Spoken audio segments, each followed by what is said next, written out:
Hello, everybody. Tudo bom? Eu tenho um problema, cara. Tem horas que eu tenho que falar. Então, daí eu venho pra cá e tenho essa ilusão que o pessoal tá me escutando. Fez um ano ontem que eu comprei minha casa.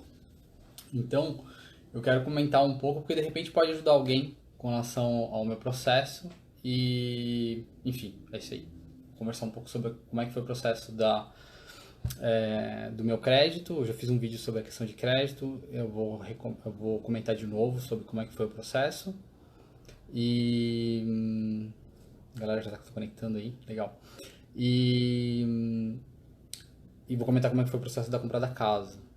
Vocês provavelmente vão ver vídeos bem mais elaborados e trabalhados e tudo mais. Eu vou comentar o que eu não vi nos vídeos, principalmente. Então tá. Depois que eu peguei depois que eu abri a empresa aqui, eu comento isso no vídeo anterior, que eu já comecei a aplicar para alguns cartões de crédito. Primeiro, eu fiz a abertura de cartão de crédito seguro, que é um cartão de crédito pré-pago, que você deposita, por exemplo, US$ 1.000, US$ 2.000, e esse é o teu limite. Mas não é assim, tipo assim, tu deposita US$ 2.000, pode gastar 2.000. Você deposita 2.000, você tira geralmente, tipo, depois de um ano e meio, e aquele é teu limite de saldo. Tu faz um depósito e os caras trabalham com o teu dinheiro, praticamente. E isso eles fazem para questão de criação de score. Como eu não tinha histórico nenhum de crédito, eu não podia comprar, por mais que tu seja milionário no Brasil, tu não vai poder contratar uma linha telefônica na T-Mobile porque tu não tem histórico de crédito.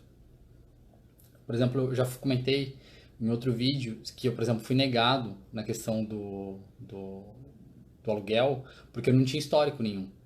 Porque eu não tinha histórico de crédito. Essa foi o motivo da negação da minha aplicação de aluguel.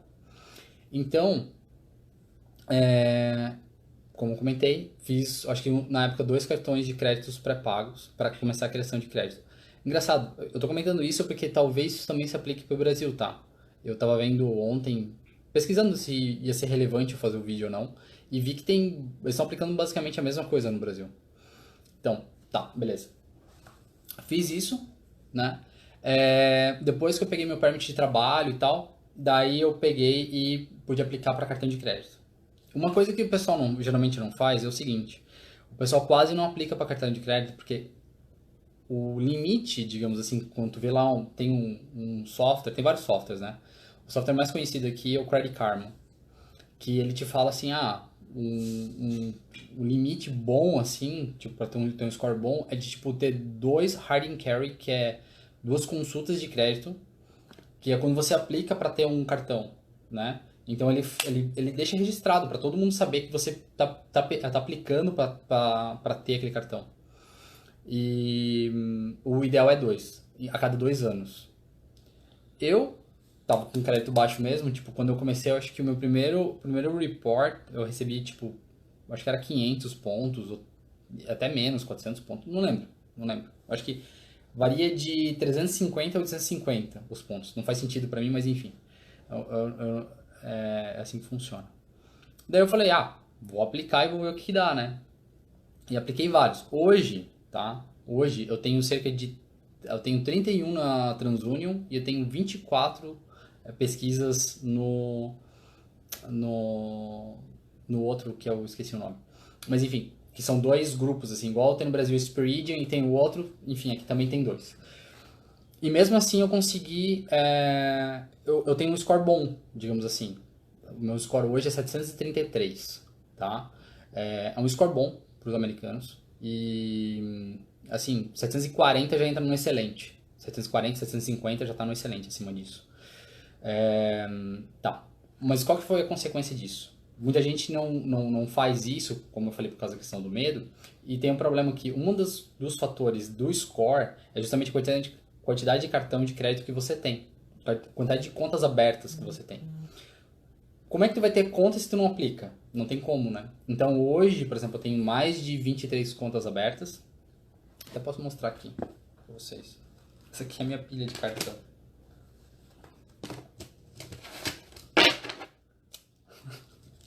Dá pra jogar baralho aqui, ó. Minha pilha de cartão.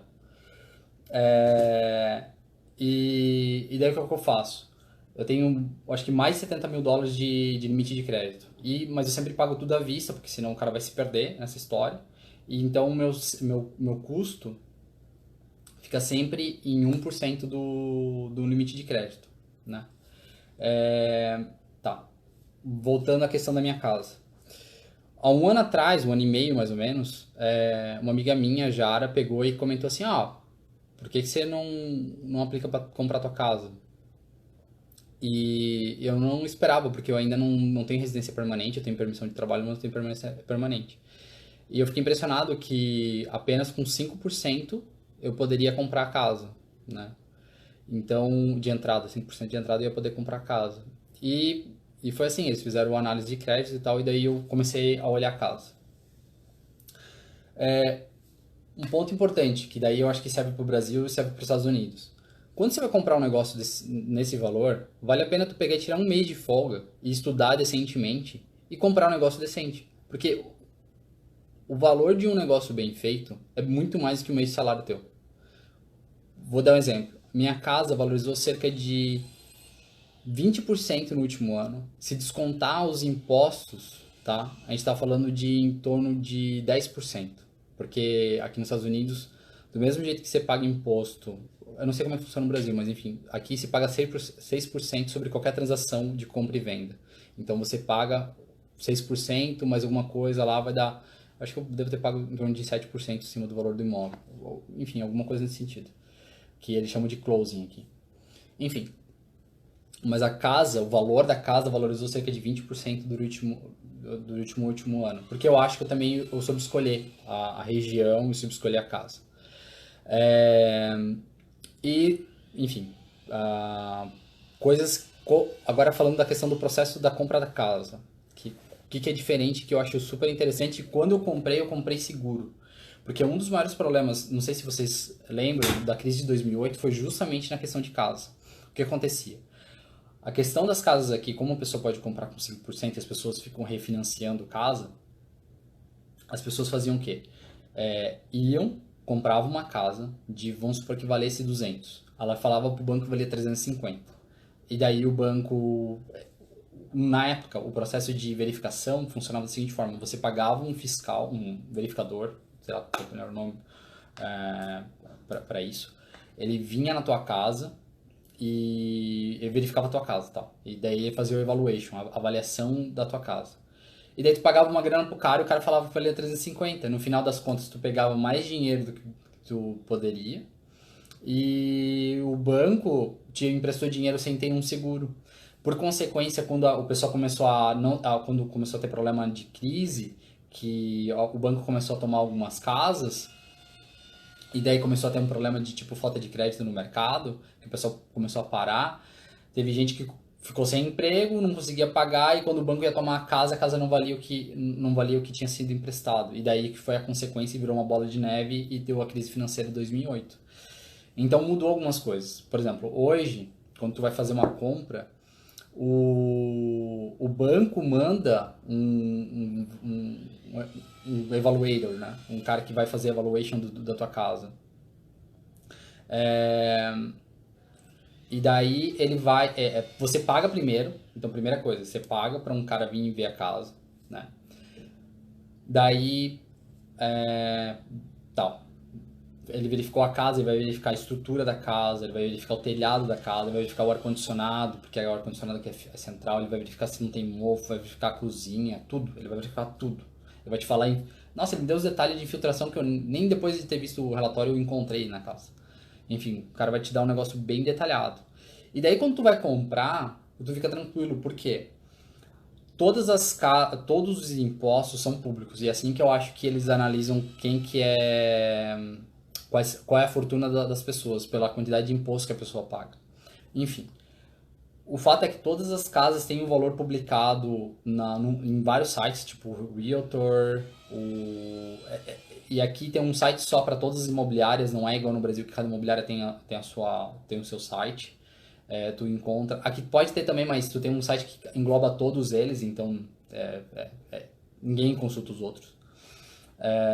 E lá tem, tu compara as casas do vizinho, entendeu? Tipo assim, quanto que foi a casa do vizinho. Por exemplo, a casa onde eu morei, onde eu moro hoje, minha casa, eu acho que foi vendida por mais do dobro do que eu paguei. Não, não mais do dobro, mas era mais de 50% do valor que eu tinha pago nela ano passado. Lá em 2008, eu acho, né? E daí quando eu fui comprar, como eu já sei quais são os valores das casas praticadas na região, então o cara que vai fazer a tua avaliação, ele também tem acesso a essa informação, ele analisa a tua casa. Quando tu vai fazer negócio, tu tá tranquilo que tu tá fazendo um bom negócio, entendeu? Tanto o banco fica tranquilo, porque depois ele vai mandar um cara que não foi pago por ti, pra ter certeza, quanto você, né? Enfim, é um negócio que tu fica tranquilo no processo, mas isso demora. E por isso demorar, o que acontece? O vendedor, ele só pode aceitar uma pessoa por vez. Mas esse aceitar, geralmente ele te dá tipo 7 dias ou 15 dias. Se ele te dá 15 dias, não dá tempo, geralmente, do. Vamos supor que é uma semana, não lembro agora os tempos. Uma semana. Não dá tempo do banco verificar e ver tudo isso. Porque é outra coisa também que pegou. Por exemplo, eles analisam até o financeiro do condomínio. Porque o condomínio é responsável pela estrutura da casa. No meu caso, porque é uma casa geminada, ele é responsável pela estrutura da casa, ele é responsável pelo telhado. Se tiver infiltração da janela na parte externa, eles são responsáveis. São responsáveis pelo gate, pela piscina e tudo mais. Então, até o financeiro do condomínio, ele é analisado. Porque se eles tiverem que pedir aporte de dinheiro, de tipo, tu tem que dar US$ 10.000, vai afetar o meu financeiro e, por consequência, pode afetar o pagamento do meu mortgage, que seria o financiamento aqui em inglês, né? Então, eles analisam tudo isso. E daí, o que acontece? O vendedor, ele verifica se a tua oferta é boa ou não. Então, por exemplo, na época eu entrei. Eu nem sabia, beleza. Eu coloquei que era o 5%, que era o padrão que o banco tinha me pedido. Como ele começou a fazer pressão, tipo assim, ó, vai vencer e tem um cara querendo me pagar em cash. Eu peguei e fiz o quê? Para acelerar o processo do banco, de aprovação no banco, eu aumentei minha entrada de 5 para 20%. E daí o banco pediu menos papéis porque o risco dele era menor. Então ele não precisava mais da contabilidade do condomínio, porque isso ia afetar menos a probabilidade de eu não pagar eles. E por consequência acabei fechando o negócio, né? Mas enfim, pesquisei várias casas, fui em vários bairros, aqui tipo, nem é bairro, né? É outras cidades, tipo, para verificar qual que ia ser o meu melhor investimento. Outra coisa que independente de ser Estados Unidos ou Brasil, eu fiz uma análise de aonde que valia a pena. Eu fiz uma análise de compra de casa como negócio. No Brasil, eu nunca pensei que ia comprar uma casa. Não por, primeiro que no Brasil eu mal e mal pagava as contas. Segundo, porque eu não acho que o retorno sobre investimento de imóvel no Brasil compensa. Aqui no sul da Flórida vale muito a pena. Aqui geralmente gira em torno de 0,7 a quase 1%. Se tu considerar a valorização do imóvel junto, eu acho que dá mais que isso. Então aqui eu acho que realmente vale a pena comprar uma casa. E eu fiz uma análise não só disso, fiz uma análise da onde que valia mais a pena comprar casa. Então a região onde comprei era uma região boa de crescimento, de análise de crescimento. Tinha uma outra região que era melhor, mas era tão ruim, era um bairro mais antigo, mais pobre, que assim, ó, é dor de cabeça comprar nessa cidade, entendeu? Porque é, a- o, o, o lugar é ruim, entendeu? Os vizinhos, tipo, tu percebe a diferença de uma cidade para outra, entendeu? É, enfim, e então, por exemplo, se tu for analisar os melhores investimentos hoje nos Estados Unidos Detroit tem o melhor investimento sobre retorno sobre investimento, porque o aluguel lá para uma casa de US$ 100.000 é muito maior do que aqui. Segunda região que é muito boa, tem um ranking que vocês podem encontrar na internet, mas o segundo, tudo bom, Ruti? Por exemplo, Tampa é uma região muito boa fica 3 horas, é oeste de Orlando. Orlando é uma região que tem um retorno, que tem muito brasileiro que compra lá. E aqui a região do sul da Flórida também tem um investimento bom. Por que eu estou comentando isso? Antes de eu vir para cá, teve gente que falou assim, poxa, eu tenho família na Califórnia e os caras não conseguem, eles vivem lá, sei lá, 20 anos e nunca conseguiram comprar uma casa. E realmente, na Califórnia o custo de vida é tão alto, a questão de taxa e tudo mais, que não dá para comprar casa, cara. A casa é super valorizada, não vale a pena. Mesmo que tu tenha o dinheiro, não vale a pena comprar. tem todo um desenvolvimento de casas que o valor das casas provavelmente vão cair. Então é pior ainda o investimento se você comprar uma casa lá na Califórnia hoje, porque o valor da casa provavelmente vai cair, porque hoje tem uma alta procura e tem pouca quantidade. Então, a questão da demanda e procura.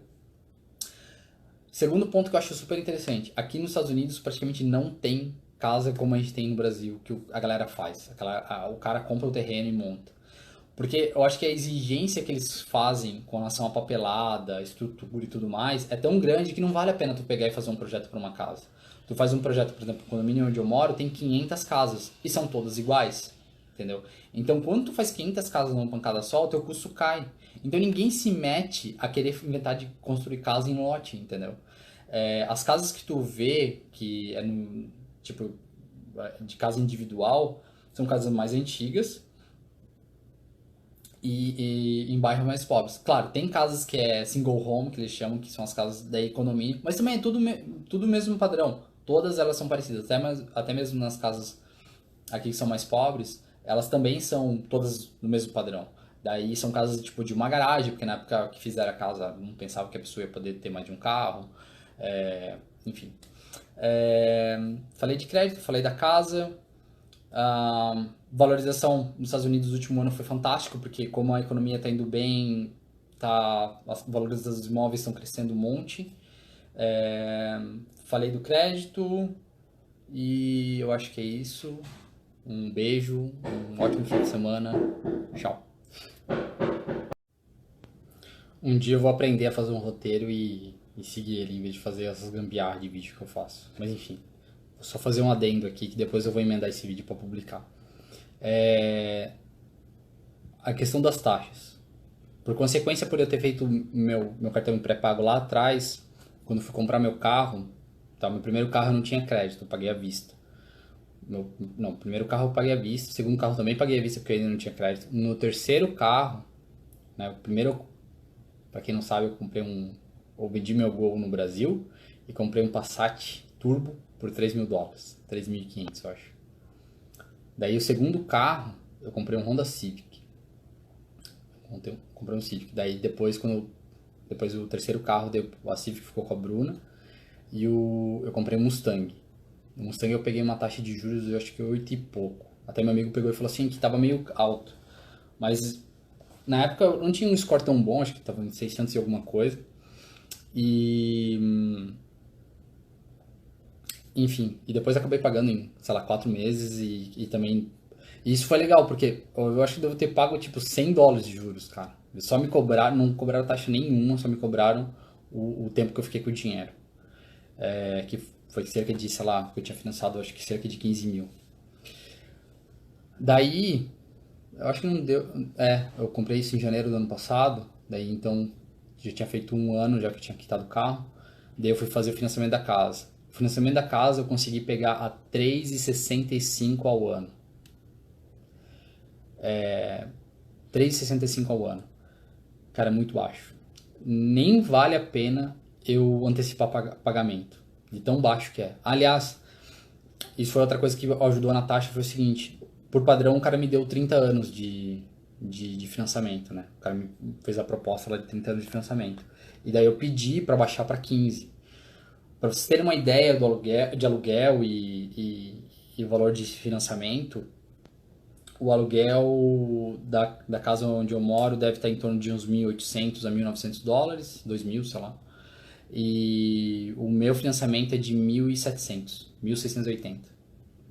Então, para vocês verem como realmente vale a pena aqui comprar casa. Por causa de 2 pontos. A questão do retorno sobre o investimento e segundo, o dinheiro, a taxa de empréstimo é muito baixa, né?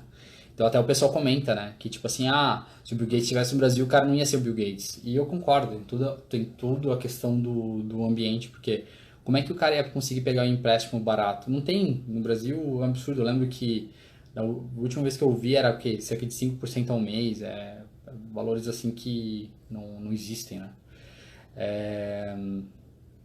Outra coisa que eu esqueci de comentar. Uma das coisas que na casa tem que estar funcionando, mesmo que você está vendo numa casa usada, primeiro que se você for alugar, todos os utensílios da casa tem que estar funcionando. Se der algum problema no chuveiro e tudo mais, você tem que correr, você tem que dar uma resposta para o teu inquilino em 24 horas. Se você não der uma resposta para o teu inquilino em 24 horas, ele tem o direito de cancelar o contrato. Aluguel aqui nos Estados Unidos é 12 meses. Se tudo sair no primeiro mês, você tem que pegar os outros 11, tá? Posso estar errado, se tiver alguma exceção, mas a regra é essa. Quando você aluga, você tem que pagar aquele tempo. E daí essa desculpa é uma forma com que você consegue cancelar o seu contrato. Falando da questão da venda, mesmo que você tenha vendendo uma casa usada, você tem que vender com todos os utensílios funcionando. A máquina de lavar roupa tem que estar funcionando, a máquina de secar tem que estar funcionando, a máquina de lavar louça tem que estar funcionando, a geladeira e o micro-ondas, né? E o fogão, tá? Mas, cara, assim, cara, o negócio aqui é tão barato que era uma piada. Eu acho que eu devo ter pago na cozinha inteira, tudo. Eu troquei tudo por inox, né? Devo ter pago, sei lá, 2 mil e, sei lá, 3 mil dólares no máximo. Máximo, 2 mil dólares. E eu troquei tudo, entendeu? Tipo, esse país aqui é de Deus. Erivelton! Meu amigo Gogler. E é isso aí, povo. O Erivelton, por exemplo, tá... Ah, legal, Erivelton. Ainda bem que tu entrou, cara. Olha só. O Erivelton acabou de dar a entrada na casa dele. Bacana. Tu paga $1.000 de taxa, digamos assim. E você já agenda a tua casa. E as casas aqui, por serem feitas em padrão, em escala e tudo mais, os caras entregam, posso estar errado com relação ao tempo da entrega dele, mas eu acho que em torno de 6 meses. Cara, é fantástico, assim. E tipo, outra coisa também, tu vê, cara, eu tenho que fazer roteiro, velho. Eu penso assim, não, eu vou lembrar, mas sou um cabeção. Alzheimer aos 30. As casas não valorizam, se tu compra uma casa nova, ela não valoriza, tá? Não é igual no Brasil que tu compra a casa na planta, ela vai valorizar depois de comprada. Não, a casa nova geralmente ela já está precificada no valor de mercado, então ela tem uma possibilidade menor de valorizar, tá? E por isso que, por exemplo, eu optei por uma casa já usada, minha casa tem 14 anos, né? E eu acho que é isso. Eu não vou fazer terceiro vídeo. E é isso aí. E um bom final de semana. E falou.